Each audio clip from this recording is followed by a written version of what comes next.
नमस्कार सभी को। हमारे institute of rationality and critical thinking के साप्ताहिक वेबिनार में आपका स्वागत है। और इस हफ्ते का वेबिनार, जैसा हमने आपसे पहले बताया, ऑपरेशन सिंदूर और उसके डिप्लोमेटिक विंस और लर्निंग्स के ऊपर है।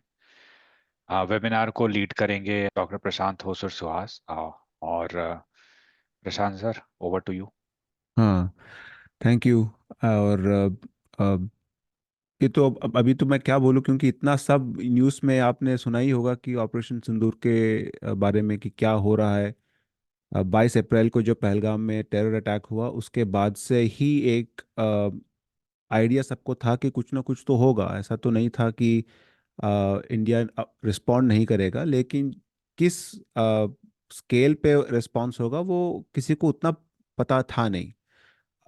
लेकिन बात यही है कि काफ़ी कुछ बदला है रिस्पॉन्स को लेकर, रिस्पॉन्स के लहजे और ढंग को लेकर काफ़ी कुछ बदला है। और बेसिकली जो मेरा प्रेजेंटेशन है, इस पे सिर्फ इसमें बेसिकली चार कंपोनेंट्स होंगे। एक तो मैं पहले एक मोटा मोटा बता दूं कि इवेंट्स क्या थे जिसके ऊपर हम चर्चा कर रहे हैं, कि हुआ क्या। अ, और हमारी जो मूलभूत तौर पे जो लर्निंग है, जो हमने सीखा है ऑपरेशन सिंदूर से, वो क्या चीज़ है बेसिकली। उसके जो great power politics, global politics पे जो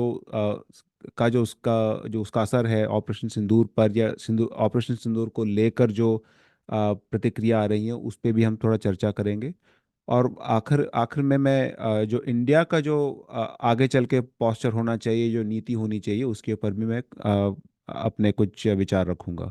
तो इसके चार बेसिक कंपोनेंट्स हैं। काफ़ी क्रिस्प होगा। मैं ज़्यादा देर मैं खुद बात नहीं करना चाहता। मैं चाहता हूँ कि इसको एक डिबेट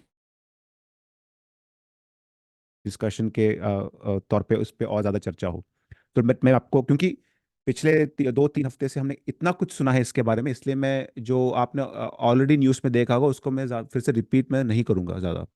और कई जगहों पर थोड़ा इंग्लिश का भी प्रयोग ज़्यादा होगा, क्योंकि कुछ मामला थोड़ा टेक्निकल होगा, या जो मैं वर्बेटम कुछ बोलना चाहूँगा तो उसमें मैं अंग्रेज़ी का प्रयोग करूँगा। और उसके बाद जितना हो सके उसको मैं हिंदी में भी उसको प्रस्तुत करूँगा मैं। पहली बात मोटा मोटा यही है कि पहलगाम में जो पहली बात तो टेरर अटैक हुआ। रिलीजन पूछ के हिंदुओं को ही अटैक किया गया, ये तो सब जानते हैं। उसके बाद मैं बेसिकली 3 रातों में युद्ध हुआ। महाभारत में दिन के टाइम होता था, सूर्य उदय के साथ शुरू होता था, सूर्यास्त के साथ युद्ध समाप्त होता था। यहाँ सूर्यास्त के साथ युद्ध शुरू होता था और सूर्य उदय होते होते युद्ध खत्म हो रहा था। तो ये कह सकते हैं कि it's a reverse of that theory. उसके अपने टैक्टिकल कारण हैं, लेकिन मैं उस पर बाद में बात करूंगा अगर मौका आए तो।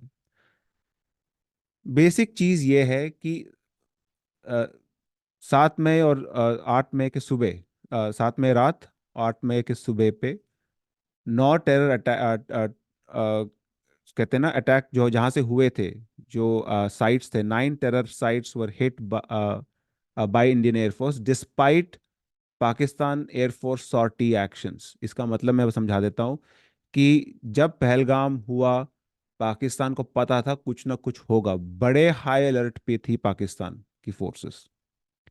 इतना हाई अलर्ट होने के बावजूद वो 9 के 9 टेरर जो अड्डे थे उस पे अटैक होने से वो नहीं रोक पाए। ये बहुत इंपॉर्टेंट है समझना। अब ये लोग मैं जैसे जैसे बढ़ेगा मैं बताऊंगा कि जो नैरेटिव वॉर है उसमें क्या चल रहा है क्या नहीं चल रहा है। लेकिन ऑल 9 टेरर क्या कहते हैं साइट्स वर हिट, और अच्छे खासे सबूतों के साथ। इस बार कोई कौवे चील नहीं मारे हैं, पता लग रहा है कहाँ कितना लगा है। Number one. सेकंड, मई 8 रात, मई 9 के सुबह, पाकिस्तान रिस्पॉन्सेस वाज ब्लंटेड। वो ड्रोन के साथ, या जो उनके सॉर्टीज थे उसके साथ, और उसके बाद जो मिसाइल्स थे, उन्होंने भरपूर कोशिश की इंडियन एयर स्पेस को ब्रीच करके कहीं जगहों पर अटैक करने की। वो अटैक्स आप चाहे जिस तरह से देखें, सक्सेसफुल नहीं हुए। और फिर मई 10 का तो सभी जानते हैं क्या हुआ। Close to a dozen bases, Pakistan bases, air bases were hit. और not just hit, their air defence systems were either destroyed और सप्रेस्ड। और ये एयरफोर्स, इंडियन एयरफोर्स के द्वारा ही ये जो एयर बेसिस है उसको स्टैंड ऑफ वेपन्स यूज करके उनको हिट किया गया है। और इनमें से ऑब्वियसली नूर खान बेस बहुत फेमस हुआ, रावलपिंडी के पास है। तब पता लगा कि ये बेसिकली इसमें ये था, सिग्नलिंग ये थी कि भाई हम आपको तसल्ली से घर बैठे कहीं भी मार सकते हैं, इतनी टेक्नोलॉजी अब आ चुकी है। And their air defence systems were found to be lacking, कि उनके एयर डिफेंस सिस्टम्स जो थे उन दे डिड नॉट परफॉर्म, उतना परफॉर्मेंस उनकी नहीं थी जितना पेपर ऑन पेपर बताया जा रहा था। इंपॉर्टेंट चीजें यहाँ पे क्या है हमारे लिए? पहली बात, इंट्रोडक्शन ऑफ ड्रोन्स। ये यूएवीज, अनमैन्ड एरियल व्हीकल्स जो हैं वो अब आ चुकी हैं, इंडियन बैटल थिएटर्स के कॉन्टेक्स्ट में भी आ चुकी हैं। अब इस पे काफी हमें काम करना पड़ेगा, इसको तवज्जो देना पड़ेगा। और दूसरी बात, इंफॉर्मेशन खेओस। हम ग्लोबल मीडिया की तो हम बात करेंगे ही करेंगे, लेकिन बड़े कहते हैं ना, विनम्रता से मैं बोलना चाहूंगा कि मैं सात के रात तो हमारे टीवी एंकर्स ने इस्लामाबाद पे झंडा लहरा ही दिया था, तिरंगा। तो ये भी एक एस्पेक्ट था इस पे कि कराची में हिट हुआ था एक्चुअली, लेकिन वो कराची कैंट हिट हुआ था, पोर्ट नहीं। हमारे जहन में अभी भी 1971 का वो दृश्य अभी भी ताज़ा है, जहाँ पे कराची का जो ऑयल डिपो था उस पे उसको आग लग गई थी, लगा दी गई थी इंडियन इंडियन नेवी के द्वारा। तो हमारे लोगों ने सोचा कि Karachi port has been hit, but लेकिन कराची को हिट ज़रूर किया था, लेकिन वो था कराची कैंट। वहाँ पे काफ़ी जो हैंगर्स थे उनके, जहाँ पे हवाई जहाज़ को रखा जाता है, डैमेज हुआ है। आपको ऑनलाइन देखेंगे तो काफ़ी असेसमेंट्स मिल जाएंगे कि पाकिस्तान के कितने लॉसेस हुए हैं ऑन ग्राउंड ऑल्सो। लोग मैं उसको मैं रिपीट नहीं करूँगा, लेकिन अच्छा खासा डैमेज हुआ है उनको। Learning number one, we got very good pictures this time. Balakot में जो किंतु परंतु का काफ़ी उसमें स्कोप था, क्या कहते हैं कि एक या दो सैटेलाइट इमेजेस थी, वो भी उतना क्लियर नहीं था।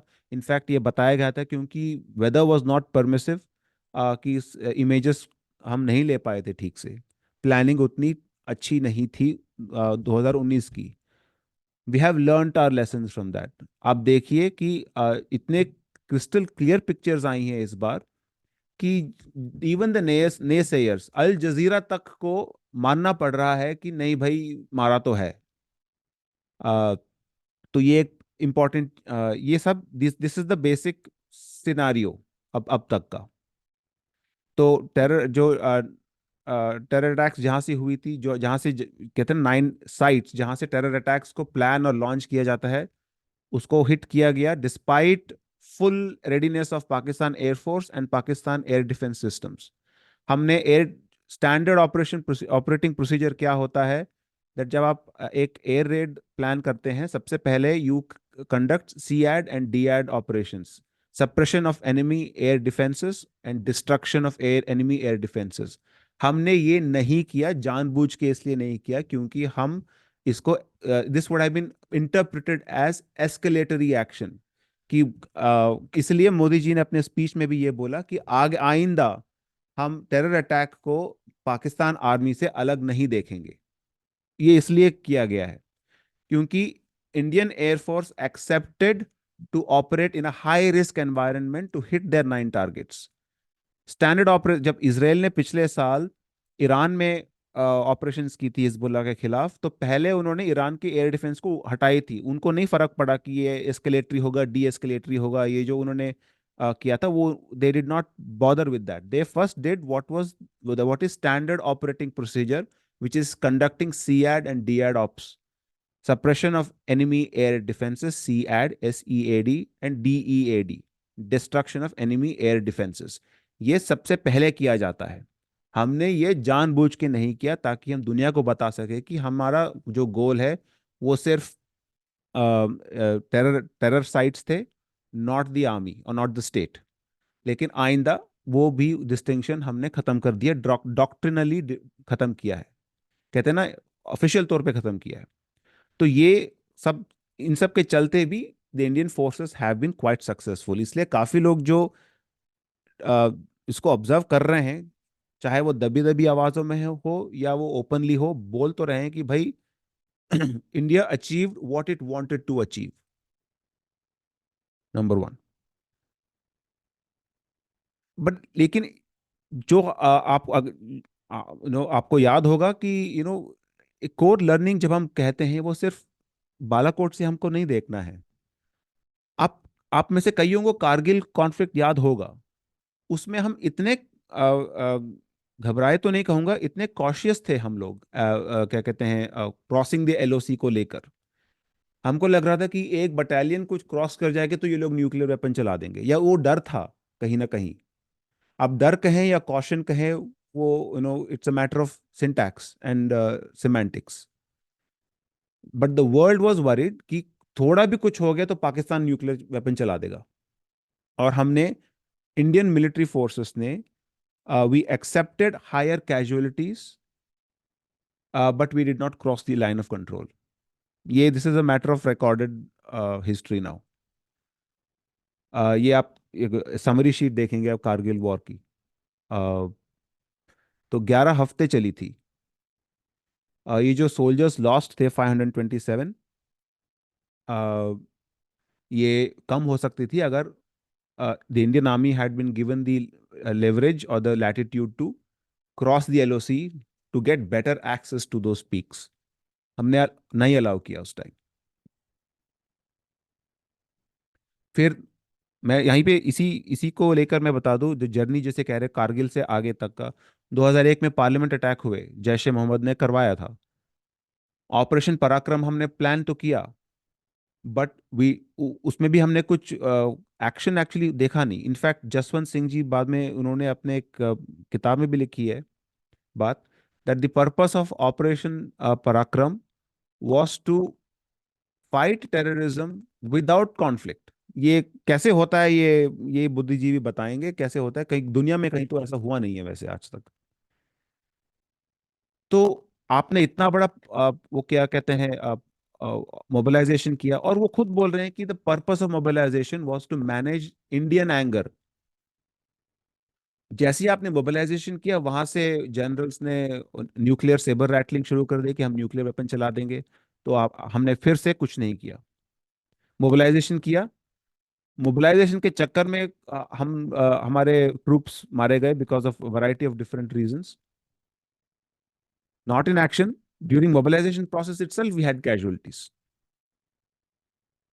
और उसके बाद 2000, ये 2002 की बात थी। 2008 में भी कुछ नहीं हुआ। ये बाई पार्टीजन इश्यू है, ये बीजेपी कांग्रेस का नहीं है। बीजेपी के टाइम पे आपका 99 में we didn't cross the LOC. 2002 भी operation Parakram was a BJP government. 2008 में कांग्रेस की गवर्नमेंट थी, तब भी हमने कुछ नहीं किया।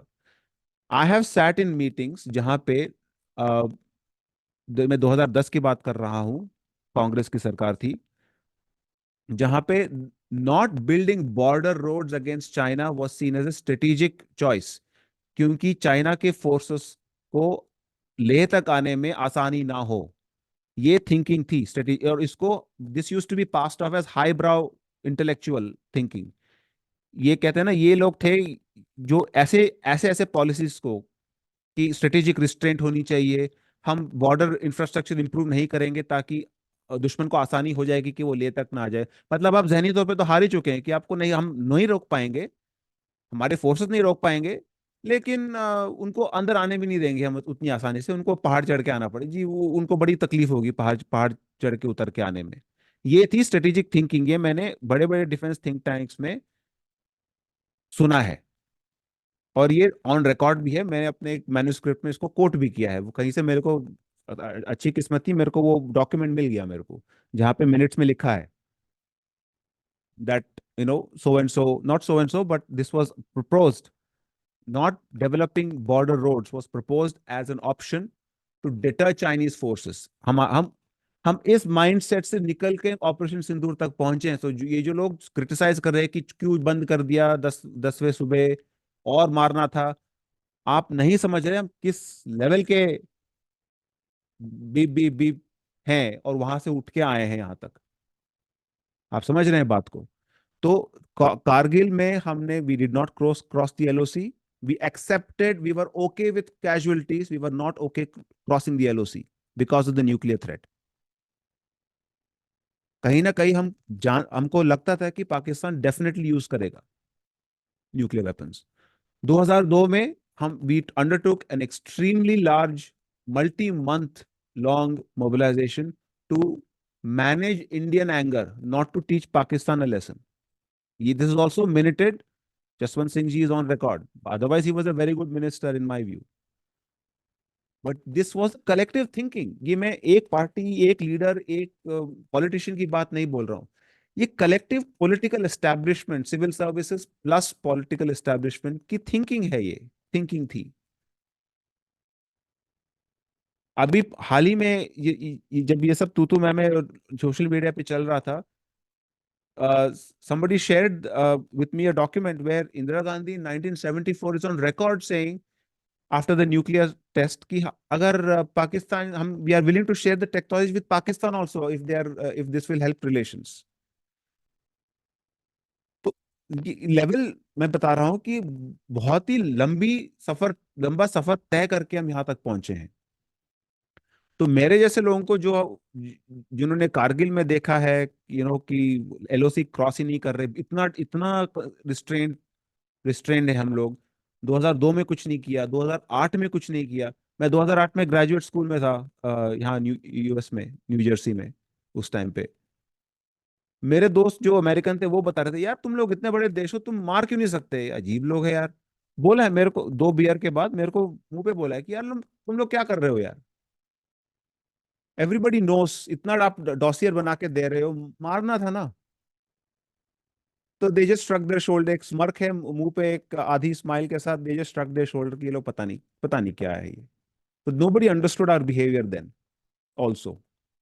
तो ये बात तो, ये तो, so this is the very welcome relief for a lot of people like me, जैसे कई लोगों के लिए, हम जो 2002 और 2008 के जले हैं।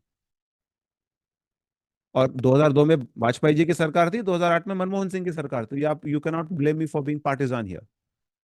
तो हम लोग उस जमाने के जले हैं। हमको तो बड़ी खुशी हुई कि चाहे वो 3 रात ही सही, लेकिन there was a proper response. अब इसके कॉन्सिक्वेंसेस क्या क्या हो सकते हैं, इसमें डेफिशिएंसीज क्या थी, और क्या अच्छा हो सकता था, या जो अच्छा हुआ, इस पे तो अब ऑब्वियसली बात करूंगा मैं भी।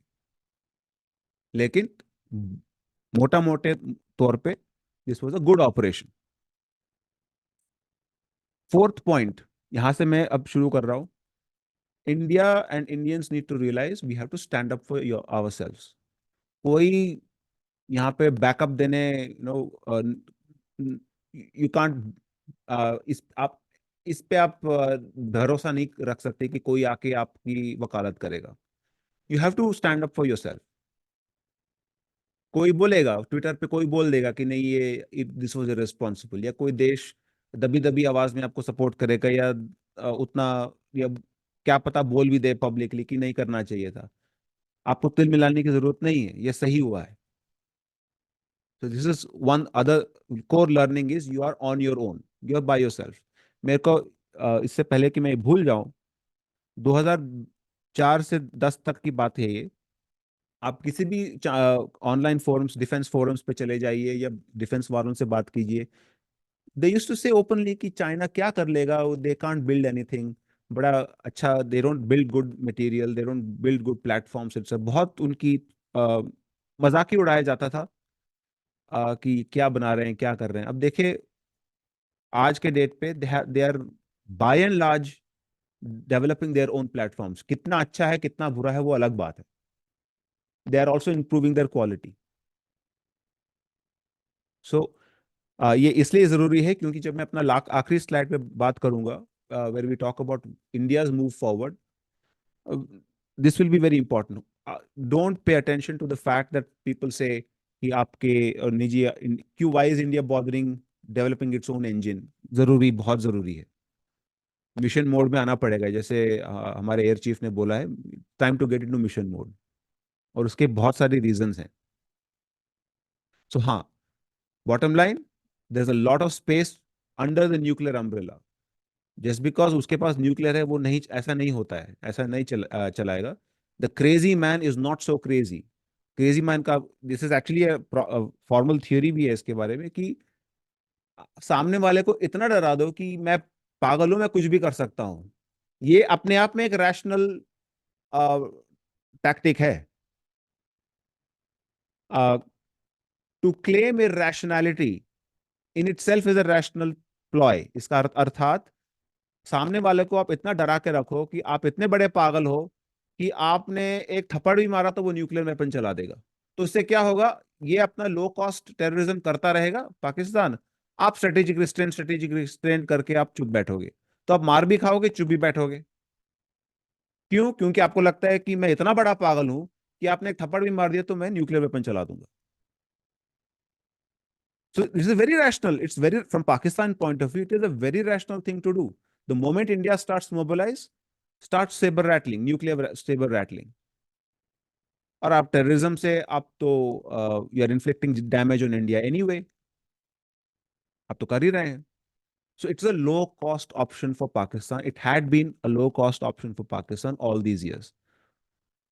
पहले आपने 2016 में क्या कहते हैं सर्जिकल स्ट्राइक किया, 19 में आपने एक एयर स्ट्राइक किया, आज आपने 3 दिन का प्रॉपर एक ऑपरेशन सिंदूर प्लान किया है। So the cost for him is going up. इसका अर्थात ये नहीं कि वो बंद कर देगा इसका। The only thing is he will have to be a little more circumspect. इसके बाद भी बात हो सकती है। कुछ लोग कह रहे हैं कि पाकिस्तान कैन नॉट बी डेटर्ड। हम, I don't, have not seen anyone in India say that this will deter Pakistan for good. मुझे नहीं पता कौन सा सीरियस स्कॉलर है या जो स्ट्रेटेजिक थिंकर है वो ये बोल रहा है कि इससे पाकिस्तान बंद कर देगा ये सब करना। लेकिन करने से पहले एक दो बार सोचेगा जरूर। इसराइल में कहावत है कि किसी ने पूछा कि आप कब तक ये सब करते रहेंगे, ये अभी का नहीं है, पुराना कहावत है, 1970s की कहावत है। ये कब तक चलता रहेगा? आप वो लोग अटैक करेंगे, हम लोग अटैक करेंगे, कब तक चलेगा? तो एक ऑथर थे, उन्होंने बोला कि आपने कभी अपने आप से ये पूछा कि ये मैं कब तक बाल कटाता रहूंगा, कब तक चलेगा ये कब तक आप नाखून काटते रहेंगे? आप तो ये नहीं सोचते ना। So he called it mowing the grass. जैसे आप अपने फ्रंट यार्ड बैक यार्ड का ख्याल रखते हैं, मरम्मत कराते रहते हैं, ये कंटिन्यूअस प्रोसेस है। इसको भी आपको उसी तरह देखना पड़ेगा। ये इजरायली कहावत है, मेरा नहीं है। और मुझे लगता है लेकिन ये इंडिया के संदर्भ में भी ठीक ही बैठता है कि this is going to be part of your national maintenance duties.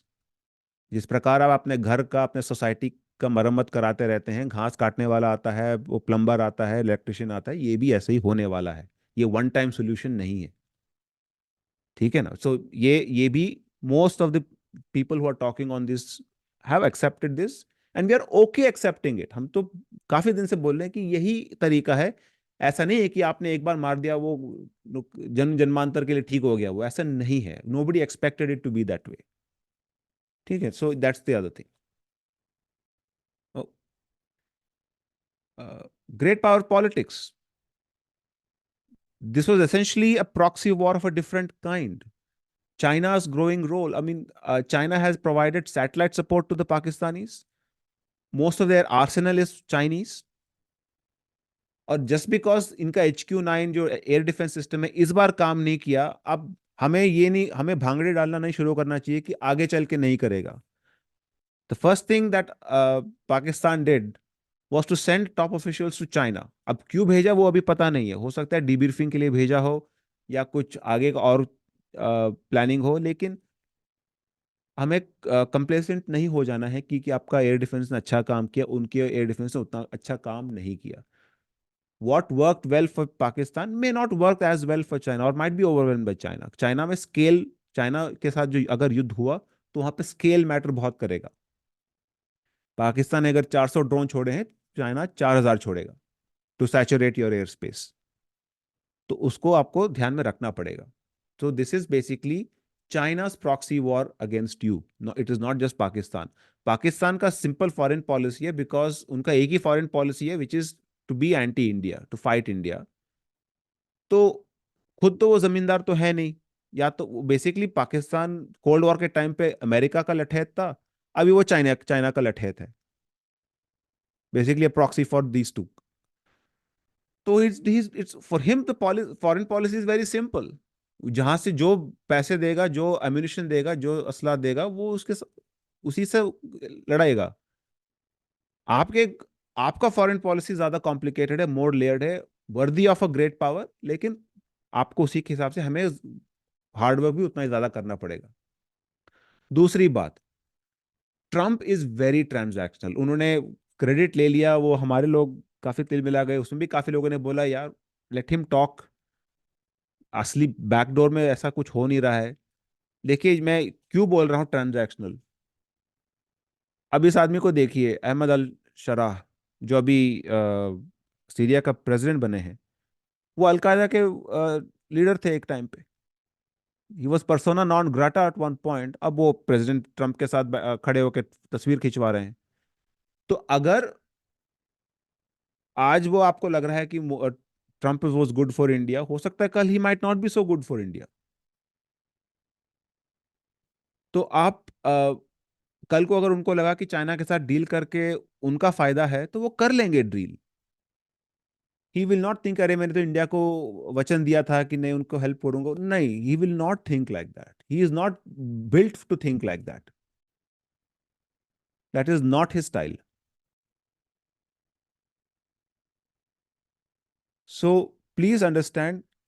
आप ठीक है, एक तरह से आप कह सकते हैं कि डेमोक्रेट्स का अपना प्रॉब्लम है कि वो एक सिस्टमैटिक तौर पे एंटी इंडिया हो सकते हैं, या उनकी पॉलिसीज जनरली इंडिया को सूट नहीं करती, सिस्टमैटिक तौर पे आइडियोलॉजिकल तौर पे हो सकता है, सही बात हो वो।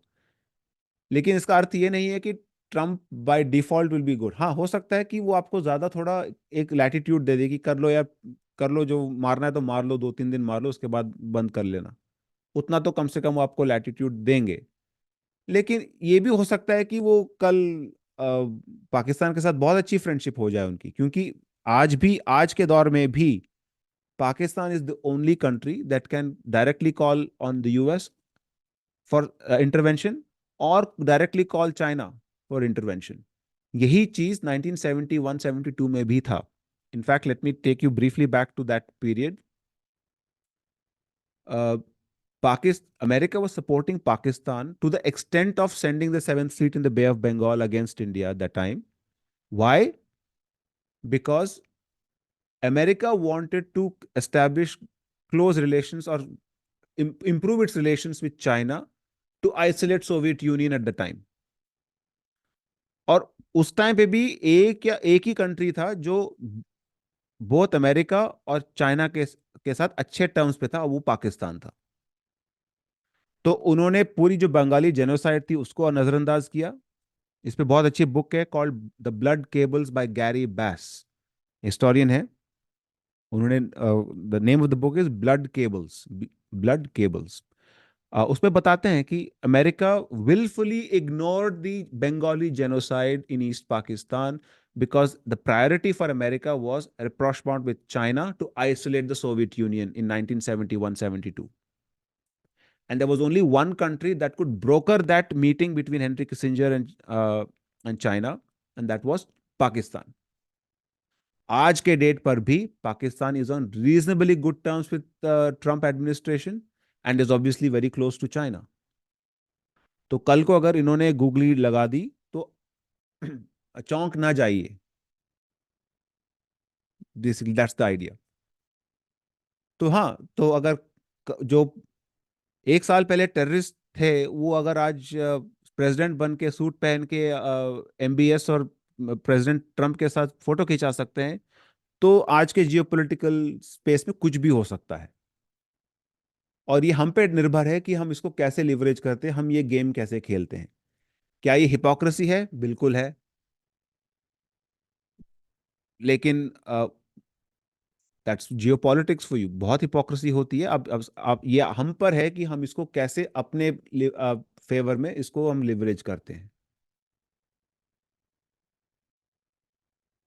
अब मैं ये थोड़ी, ये थियोरेटिकल बात है, ये अब मैं आ रहा हूँ slowly, I am coming to this concept of कि इंडिया का क्या पोस्चर होना चाहिए। इसके लिए I will go back to the 50s and talk about the cold war period between the United States and the Soviet Union. America के पास पहले से द्वितीय विश्व युद्ध के समाप्त होने के उपरांत जो काफी सारे जर्मन साइंटिस्ट थे, वो या तो सोवियत यूनियन वालों ने लिया, या काफी लोगों काफी जो साइंटिस्ट थे वो अमेरिका आए। स्पेस रेस जो थी, जो कहते हैं ना कि हम अमेरिका ने चांद पे अ, पहुंचाया अपने लोगों को, और वो कई लोग बोलते कि वो साइंस के लिए किया, साइंस के लिए नहीं किया, साइंस के उद्धार के लिए नहीं किया। ये इसलिए किया क्योंकि Soviet Union for the longest period had an edge over the United States in the space race.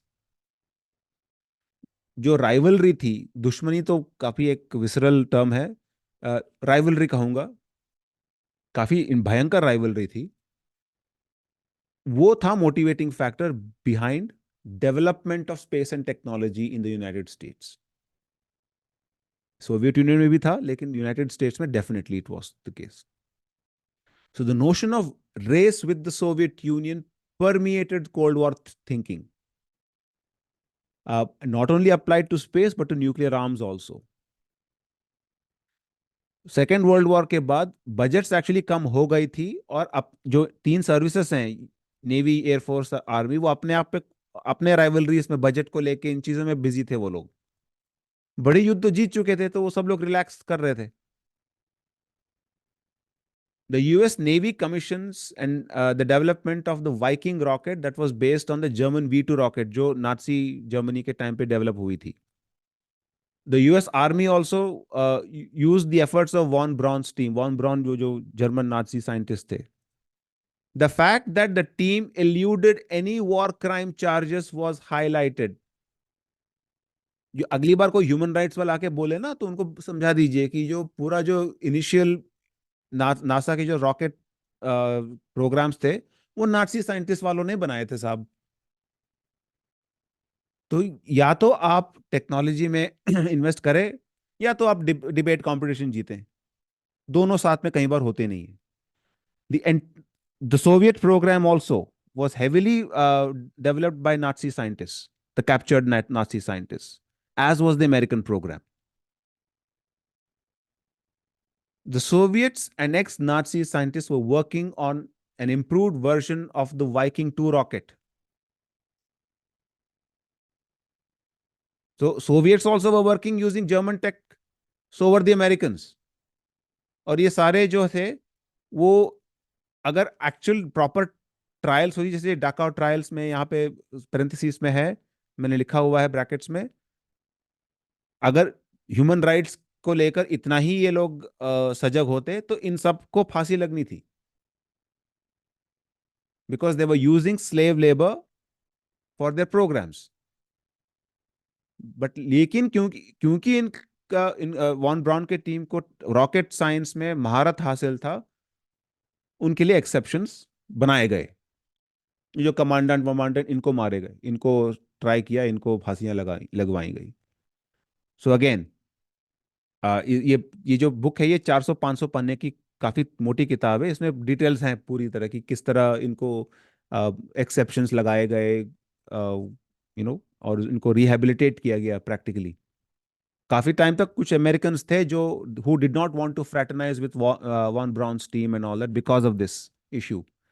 लेकिन जब सोवियत यूनियन ने रॉकेट छोड़ना शुरू किया स्पेस में, तब वो भी मैनेज हो गया, and they finally used the tech prowess of Von Braun's team to get their space program, their missile program in tip-top shape. In early part of the Cold War, the United States underestimated Soviet nuclear program. तो ये भी था। तो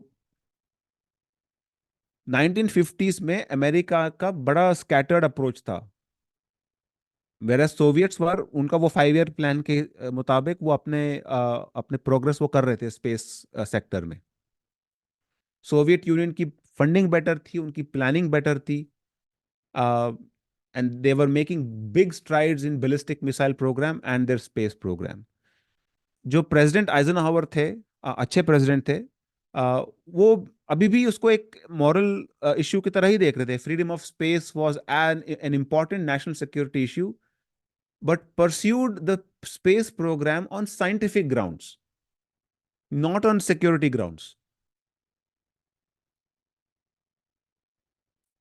So, for example, the International Geophysical IGY year coincided with the high point of the 11-year cycle of sunspot activities. ये सारे scientific pursuits थे इनके लिए.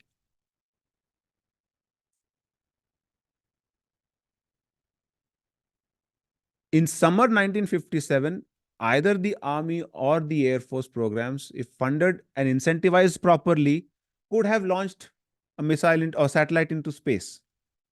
टेक्नोलॉजी मोटा मोटी था इनके पास भी, अमेरिका के पास भी, लेकिन क्यों करें? वो एक ध्येय नहीं था, वो एक मिशन मोड। जैसे I am going to use our air chief's phrase a lot today. Mission mode में नहीं थे American early mid fifties early fifties में। स्पुतनिक, सोवियत यूनियन ने स्पुतनिक लॉन्च किया अक्टूबर 4 1957। जुलाई 58 में नासा वाज फाउंडेड। दे जो पीछे जो लात पड़ी उनको, वो 1957 में पड़ी। This was the motivation the Americans needed. Mission mode में अब अमेरिका आ चुका था, क्योंकि Soviet Union beat America into space. पहला राउंड सोवियत यूनियन जीत चुका था। नासा का फाउंडेशन जो था, जो हम अभी इतना पॉपुलर है ऑब्वियसली, अक्टूबर 1957 में स्पुतनिक लॉन्च होता है, जुलाई 1958 में नासा एस्टैब्लिश होता है। No points for guessing what was the motivation. The frustrating truth was that the United States had the technology and the know-how to be the first, but did not have the will. And the Soviet Union and the rivalry with Soviet Union solved that problem for the United States. ये आप ये picture में देख सकते हैं, Eisenhower यहाँ पे हैं, और ये है वॉन ब्राउन, जो जर्मन साइंटिस्ट जिनकी मैं अभी बात कर रहा था। तो यूनाइटेड स्टेट्स, ये एक बहुत बड़ा स्टेटमेंट है। आप देखिए, United States has lost a battle more important and greater than Pearl Harbor, Edward Teller, America's nuclear weapons designer, after the launch of Sputnik 2। आप ये समझ सकते हैं ये कितना सेंसिटिव मामला है। आप, ये कोई इतना बड़ा ऑफिशियल ये कह रहा है, मात्र 16 साल, पर्ल हार्बर के वो 16 साल के बाद, ये पर्ल हार्बर से बड़ी शिकस्त है। Pearl Harbor is still a very sensitive matter in this country. आज के डेट पर भी आप ऐसे जोक्स नहीं बना सकते पर्ल हार्बर के अटैक के बारे में। सेंटिमेंट्स आहत होती है, कुछ करेंगे नहीं, लेकिन it's not seen as in good taste. जहां निहत्थे सोल्जर्स को पूरी फ्लीट उड़ा दी गई थी बाय जापान। तो 1950s में एडवर्ड टेलर जैसा आदमी, जो अमेरिका के न्यूक्लियर वेपन्स डिजाइनर हैं, वो बता रहे हैं कि ये जो शिकस्त है स्पुतनिक 2 की, जो सोवियत यूनियन के हाथों मिली है, ये पर्ल हार्बर से बड़ी है। ये this sent shock waves in Washington DC at the time. तो हमें क्या करना चाहिए? तो मैं ये आपको कहानी इसलिए बता रहा हूं, क्योंकि मेरा ये मानना है कि we were never in mission mode. आपने कहीं, कई लोगों ने ट्विटर पे, कहीं सोशल मीडिया पे देखा होगा कि हम अभी फंड कावेरी ट्रेंडिंग। ये कावेरी आपको क्या लगता है कितना पुराना प्रोग्राम है? ये 1989 का प्रोग्राम है। 1989 में मैं मैं नर्सरी स्कूल का एडमिशन दे रहा था। अब दो बच्चों का बाप हूं, अभी तक कावेरी इंजन बना नहीं है। ये अभी भी मुहिम चल रही है, फंड कावेरी, ट्विटर ट्रेंड चल रहा है बस इसके ऊपर। Why? It's a combination of issues. एक तो था कि it was chronic, there has been chronic under funding of R&D in our country. क्योंकि अभी भी लगता है कि नहीं नहीं हो पाएगा। हमारा जो इंजन प्रोग्राम है वो 1989 का है, कावेरी प्रोग्राम। एटलीस्ट उससे पहले भी एक दो थे। जो बिल्कुल उतना, बिल्कुल ही क्या कहते हैं, it didn't take off at all, but we still don't have a test bed on operating. अभी भी जो है, अगर आप ऑनलाइन अगर देखेंगे, the Kaveri engine has been sent to Russia for testing. तो मतलब आपने इंजन प्रोग्राम तो आपने शुरू कर दिया 89 में, टेस्ट बेड अभी तक तैयार, आपने टेस्ट बेड तैयार नहीं किया। आप टेस्टिंग कहाँ करेंगे? आपको या तो रशिया ले जाना होता है, या तो अमेरिका ले जाना होता है, या तो कहीं और ले जाना होता है, यूरोप में कहीं ले जाते हैं आप। So there is no domestic testing facility. Good news is October 2025 तक रेडी हो जाना चाहिए, ये लेटेस्ट न्यूज है। तो जो थोड़ा बहुत सोचते हैं इसके बारे में, जो जिस पे काम करते हैं, वो तो बोल रहे हैं कि नहीं, we were never really serious, क्योंकि हम ये डिसाइड नहीं कर पाए कि घर में बनाना है या इंपोर्ट करना है, इंजन हो गया या फाइटर जेट्स हो गए। लेकिन मैं, as as I was saying earlier, पहले मैं बता रहा था ना आपको कि मैंने ऐसे लोग भी सुने हैं जो ये बता रहे थे कि we should not develop border roads because it will make it easier for the enemy to invade. उसी तरह कई लोग ये भी बता रहे थे कि ये सब हम इसमें क्यों फंडिंग डाले, लड़ना तो है नहीं हमने, स्ट्रेटेजिक रिस्ट्रेंट करते रहते हैं, जो जितना बहुत है उसी से हो जाएगा काम। कोई कोई अटैक करेगा तो तब देख लेंगे, उतना तो सामान है हमारे पास to defend ourselves. when we have not we when we were never serious about using force as a way of statecraft, it should not be surprising that we have underfunded defense research and development. It is a symptom of non seriousness. Nuclear, by the way, engine बनाना उतना आसान नहीं है। वो उसमें इतने ही बारीकी का काम है जितना न्यूक्लियर सेंट्रीफ्यूज बनाने का काम होता है। लेकिन हम न्यूक्लियर सेंट्रीफ्यूज तो बना लिए, हमारा स्पेस प्रोग्राम काफी अच्छा है, rocket program is very well. Why? Because it was taken seriously. It comes under PMO, by the way. It was taken seriously, we achieved it. The engine program, unfortunately, we have not taken it seriously. It's a tough project. It is as tough as nuclear centrifuge, but it's doable. But it has not been taken seriously. The fact that we don't have a test bed in 2025, and in 2025, the fourth largest economy in the world has to send its engine to Russia for testing, gives you an idea of how serious we are about these things. And मूलभूत तौर पे मेरे कहाँ पे हम जैसे उनको गुस्सा आता है या फ्रस्ट्रेशन आता है, कि हम फोर्स को लेकर बड़े कैजुअल हैं, कि we will not, why to use force, strategic restraint. हम क्या कहते हैं, इनएक्शन को लेकर हम, we have turned inaction into a philosophical virtue. काम ना करने के लिए हमने एक फिलॉसफी बना ली है कि ये बहुत बड़ी फिलॉसफी है, स्ट्रेटेजिक रिस्ट्रेंट। ये तो अर्जुन विषाद योग, कम से कम वहां वही वही चीज है ये। क्या अच्छा नहीं है कि मैं अपने स्वजनों को मारने के बजाय जाके भिक्षा मांगू? अर्जुन ने बोला था ना ये पहले चैप्टर में। ये वहीं पे हैं हम अभी, फर्स्ट चैप्टर गीता पे हैं हम लोग, हम आगे नहीं बढ़े वहां से।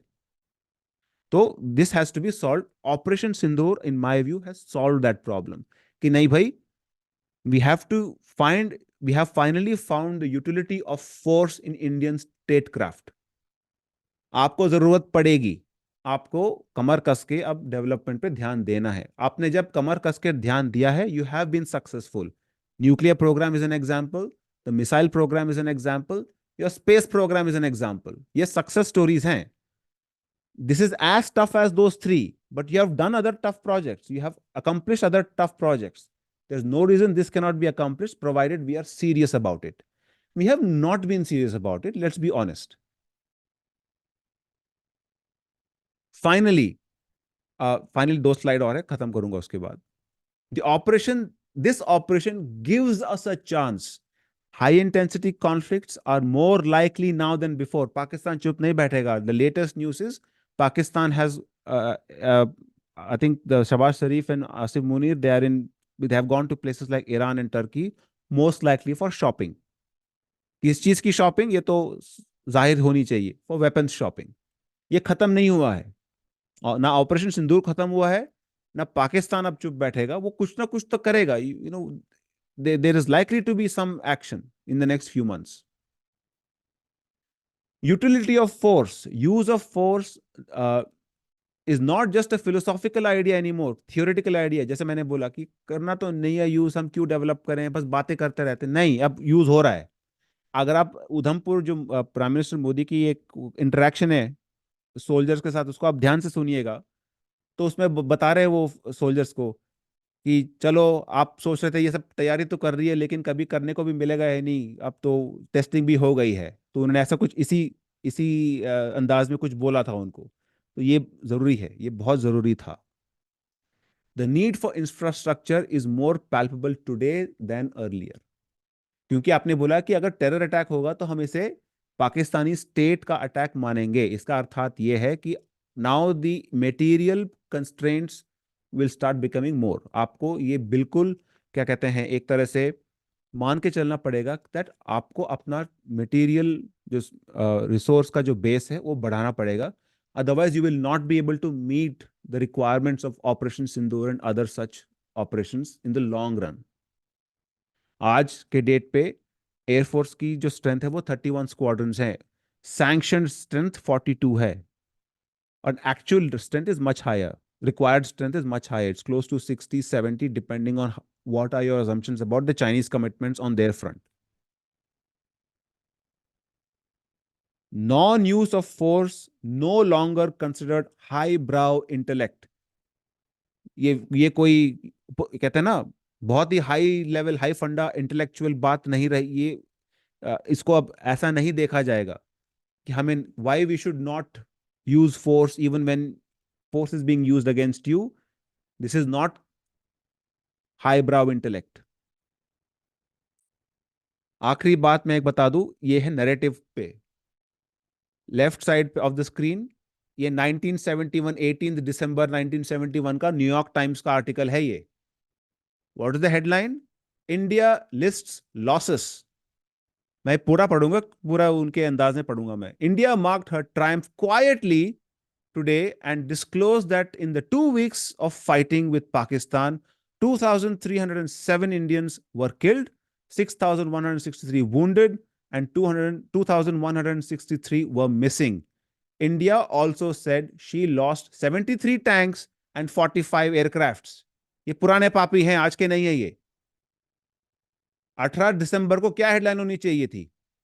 The birth of a new country. एक कंट्री को तोड़ के आपने दूसरा बना दिया, या आपने कुछ ये बीन काउंटिंग करेंगे आप, चिंदीपना करेंगे आप कि 45 एयरक्राफ्ट गिर गए इनके, 70 टैंक इनके खराब हो गए। ये न्यूयॉर्क टाइम्स का हेडलाइन है। 90 डेट यहां पे है 18 दिसंबर 1971। तब सोशल मीडिया नहीं था तो उतनी जल्दी आता नहीं था न्यूज।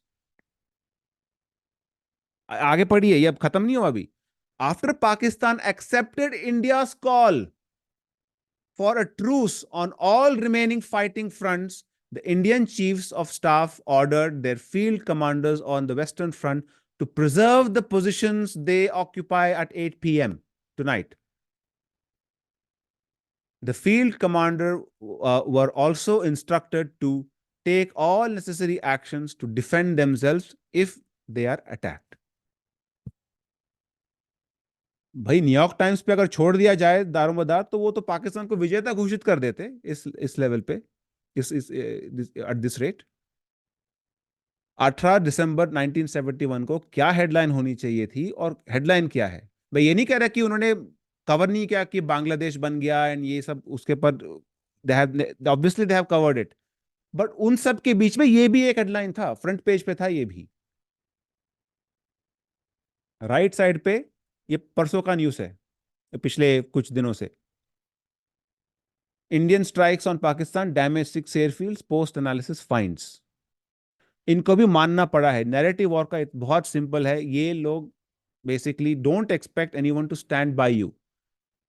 लेकिन आज आपका सिचुएशन 1971 से काफी बेहतर है। You do what you can, take the images, irrefutable images. मैंने बोला ना, अल जजीरा और वॉशिंगटन पोस्ट अगर डिनाई नहीं कर पा रहे हैं, तो आपने कुछ तो अच्छा किया है।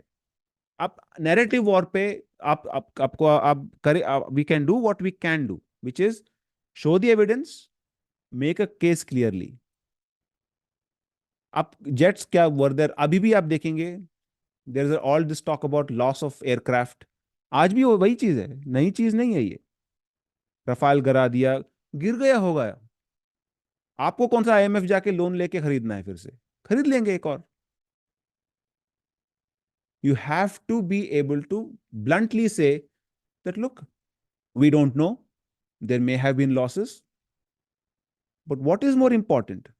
Is it the fact that, there's a strategically, this is a clear Indian victory?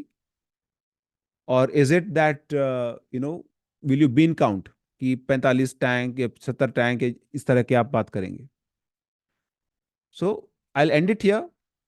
And at this point, I will open the floor for questions. या आपको कोई और सवाल है, कोई कमेंट्स हैं, we can take that up now.